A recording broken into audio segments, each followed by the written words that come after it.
আসসালামু আলাইকুম বন্ধুরা, এই ভিডিও ক্লিপটিতে আপনাদের প্রত্যেককে জানাচ্ছি আন্তরিক অভিনন্দন। যারা ইউনিভার্সিটি অ্যাডমিশন টেস্ট দিচ্ছেন, বিসিএস, ব্যাংক জব সহ বিভিন্ন ধরনের কম্পিটিটিভ এক্সামগুলোর জন্য যারা প্রস্তুতি নিচ্ছেন, তাদের সহায়তার লক্ষ্যে বা তাদেরকে উদ্দেশ্য করে আমরা ইংরেজির বিভিন্ন বিষয়ের উপরে ছোট ছোট ভিডিও ক্লিপ আপনাদের সামনে উপস্থাপন করেছি। আজকে যে প্রশ্নটা আমরা এখানে এনেছি, আমরা দেখতে পাচ্ছি বয়েজ লং ফর হলিডেজ। এখানে লং, এটা নিচে আন্ডারলাইন করে জিজ্ঞেস করা হয়েছে যে এটা আসলে কোন part of speech, noun, verb, adjective, এটা আসলে কোন পার্ট অফ স্পিচ। তো যেটা হয়, আমরা বিভিন্ন ধরনের বিগত বছরগুলোতে যে প্রশ্নগুলো এসেছে ইউনিভার্সিটি অ্যাডমিশন টেস্টের ক্ষেত্রে বা বিসিএস, ব্যাংক জব সহ বিভিন্ন ধরনের কম্পিটিটিভ এক্সামগুলোতে যে প্রশ্নগুলো আসে বা এসেছে, এরকম বিভিন্ন প্রশ্ন আপনাদের সামনে একটা একটা করে উপস্থাপন করছি এবং সেগুলো সমাধান করার খুব সহজ কৌশল আপনাদের সামনে আমরা ধারাবাহিকভাবে উপস্থাপন করছি। তো আমরা আবারও প্রশ্নে ফিরে যাই। এখানে বলা হচ্ছে বয়েজ লং ফর হলিডেজ। এখানে লং কোন পার্ট অফ স্পিচ? এটা কি অ্যাডজেক্টিভ নাকি অ্যাডভার্ব নাকি ভার্ব নাকি নাউন? এটা কোন পার্ট অফ স্পিচ?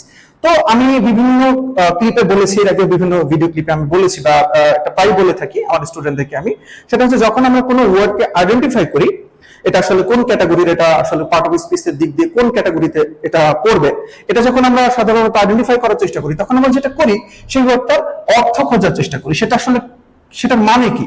তো মানে জেনে আসলে কোন ওয়ার্ডকে আইডেন্টিফাই করতে যাওয়াটা ইউনিভার্সিটি অ্যাডমিশন টেস্ট, বিসিএস বা ব্যাংক জবের ক্ষেত্রে অত্যন্ত ঝুঁকিপূর্ণ। আমি আবারও বলছি, আপনি যখন ইউনিভার্সিটি অ্যাডমিশনের জন্য প্রিপারেশন নিচ্ছেন, বিসিএস, ব্যাংক জব সহ বিভিন্ন ধরনের কম্পিটিটিভ এক্সামগুলোর জন্য প্রিপারেশন নিচ্ছেন, তখন একটা ওয়ার্ডের মানে বুঝে, তার মিনিং ধরে, সেটা কোন ক্যাটাগরির ওয়ার্ড বা কোন পার্ট অফ স্পিচ এটা বোঝার চেষ্টা করা বা এটা অ্যান্সার করা কিন্তু অনেক ক্ষেত্রে ঝুঁকিপূর্ণ। তাহলে এটা অ্যান্সার করবো কি করে? আমরা একটু সামনের দিকে এগিয়ে যাই। বয়েজ, ছেলেরা, লং ফর হলিডেজ। এখন এই লং শব্দের অর্থ কিন্তু আসলে দীর্ঘ না। নর্মালি আমরা জানি লং মানে কি দীর্ঘ, তাহলে লং মানে যদি দীর্ঘ হয় তাহলে এটা অ্যাডজেক্টিভ হওয়ার চান্স ছিল, কিন্তু না বন্ধুরা, এটা আসলে অ্যাডজেক্টিভ হচ্ছে না, এটা হবে ভার্ব। লং এই ওয়ার্ডটা হচ্ছে ভার্ব। কেন ভার্ব? এখানে লং শব্দের অর্থ হচ্ছে লালায়িত হওয়া, চাওয়া, আকাঙ্ক্ষা করা। কোনো কিছু চাওয়া, কোনো কিছু চাচ্ছি বা কোনো কিছু জন্য আমি লালায়িত হচ্ছি, কোনো কিছু আমার প্রত্যাশা রয়েছে, এমনটা বোঝানোর ক্ষেত্রে আমরা এখানে লং ব্যবহার করি। Boys long for holidays. ছেলেরা ছুটির দিনের জন্য লালায়িত হয়, লালায়িত থাকে।